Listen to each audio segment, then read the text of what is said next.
Andalucía bonificará el impuesto del patrimonio al 100%, lo que en la práctica equivale a su supresión. Esto significa que unos 16.000 millonarios andaluces, solo el 0,2% de la población, dejará de pagar este impuesto, lo que obviamente aumentará la desigualdad. Si queréis conocer qué otros efectos tiene esta supresión, os dejo aquí un vídeo en el que hablé del caso de Madrid, donde también está desactivado este impuesto. En el vídeo de hoy me interesa más centrarme en el debate que ha surgido en torno a si este impuesto está obsoleto porque la mayoría de los países europeos lo ha ido suprimiendo. Este tema ha sido elegido por 1000 mecenas de Patreon, a quienes agradezco el apoyo y la participación. Si tú también quieres contribuir y participar, te dejo un enlace en la descripción del vídeo.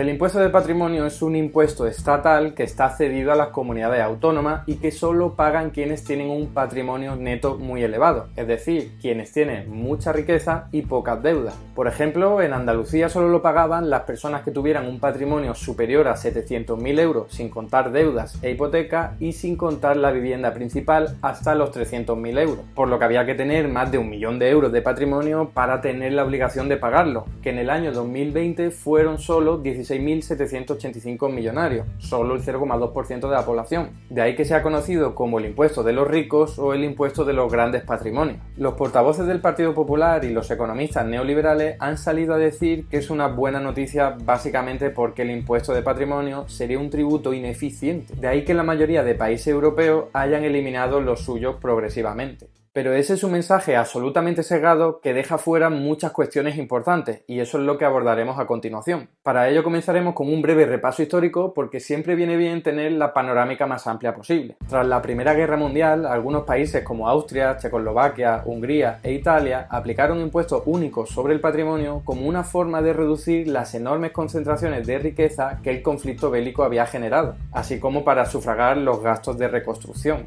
En esa época, muchos economistas reputados como Schumpeter o Pigou defendían la aplicación de este tipo de impuestos, básicamente porque reducían la concentración de la riqueza y veían que eso era positivo para la actividad económica. Pero no fue hasta después de la Segunda Guerra Mundial cuando estos impuestos cobraron una importancia especial, sirviendo a la reconstrucción de Bélgica, Dinamarca, Finlandia, Francia, Alemania, Japón, Luxemburgo, los Países Bajos y Noruega. Durante esa época, el apoyo a los impuestos a la riqueza era amplísimo. Por supuesto, economistas intervencionistas como Keynes o Kaldor lo recomendaban, pero hasta economistas ultraliberales como Hayek se mostraron de acuerdo con su aplicación. Eso explica que los impuestos al patrimonio fueran aplicados por la mayoría de los países durante los llamados años del capitalismo dorado, que van desde el final de la Segunda Guerra Mundial hasta los años 70. Pero a partir de entonces surgieron muchos economistas de la corriente neoclásica que criticaron fuertemente el impuesto de patrimonio por ser ineficiente, recomendando a cambio elevar los impuestos sobre el trabajo. El triunfo del neoliberalismo con la llegada al poder de Ronald Reagan y de Margaret Thatcher se encargó de trasladar esta idea al campo político y cultural. En consecuencia, en el imaginario colectivo fue cobrando fuerza la idea de que el impuesto de patrimonio no era útil y los gobiernos nacionales fueron poco a poco reduciendo la carga impositiva del impuesto, hasta llegar a su total desaparición en muchos de ellos. Austria en 1993, Alemania en 1996, Dinamarca en 1997, Suecia en 2007 y Francia en 2017, entre otros. Los únicos que se resistieron a esta oleada fueron Noruega, Suiza y España. En este último caso, con la excepción del periodo temporal de 2008 a 2011 y con la excepción a partir de entonces de la Comunidad de Madrid. Es interesante resaltar que en el caso de Noruega y de Suiza, la recaudación en porcentaje sobre el PIB, en vez de disminuir, fue aumentando. Es decir, fueron países que remaron claramente a contracorriente. Pero a principios del siglo XXI, en la academia empezaron a surgir muchos estudios que cuestionaban duramente la metodología de los citados estudios de los años 70 y 80, pasando a concluir que el impuesto al patrimonio era eficiente y altamente redistributivo, lo cual resultaba muy pertinente porque durante los últimos años las desigualdades de riqueza habían aumentado mucho.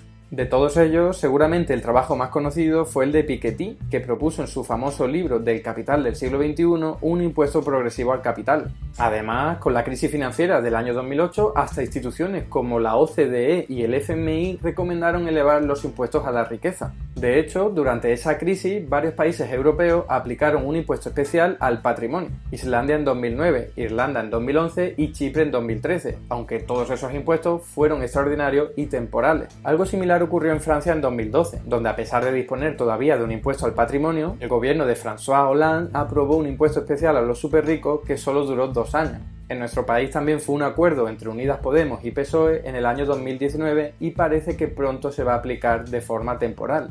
Este recorrido histórico nos ayuda a entender que la progresiva supresión del impuesto al patrimonio se debe fundamentalmente a un cambio de ideología en los años 70 y 80, que es algo que nunca se suele mencionar cuando se intenta explicar por qué los países europeos han ido eliminando este impuesto. Lo que se suele decir al respecto es que el impuesto de patrimonio provoca la migración masiva de millonarios a otros países para evitar pagar el impuesto. De ahí que los estados se rindan y lo supriman antes de que sus ricos emigren. Pero lo cierto es que la evidencia empírica disponible no respalda eso. Solo señala que hay migración dentro de cada país, como en España o en Suiza, pero no entre países. Además, hoy día existe una estrecha e importante colaboración entre países para combatir el fraude fiscal, además de sistemas de información y de comunicación muy sofisticados, por lo que los gobernantes tienen muchas herramientas para evitar esta fuga de capitales. Y dentro del país es tan fácil como legislar para que no haya diferencias entre regiones, como probablemente podría hacer hoy mismo las Cortes Generales. Otra crítica que suelen recibir los impuestos de patrimonio es que suponen una carga administrativa muy pesada para una recaudación muy baja, así como que no logran alcanzar sus objetivos o que gravar el patrimonio en vez de la renta resulta muy nocivo para la economía. Aunque sepamos, al menos por los datos del caso español, que la mayoría de las personas que pagan este impuesto son rentistas, es decir, que viven de la renta, no de generar riqueza productiva. En cualquier caso, todas estas críticas de carácter técnico no encajan con que dos de los países más ricos del mundo, Suiza y Noruega, sigan aplicando este impuesto. Y no estamos hablando de que lo apliquen levemente y recauden poco, no.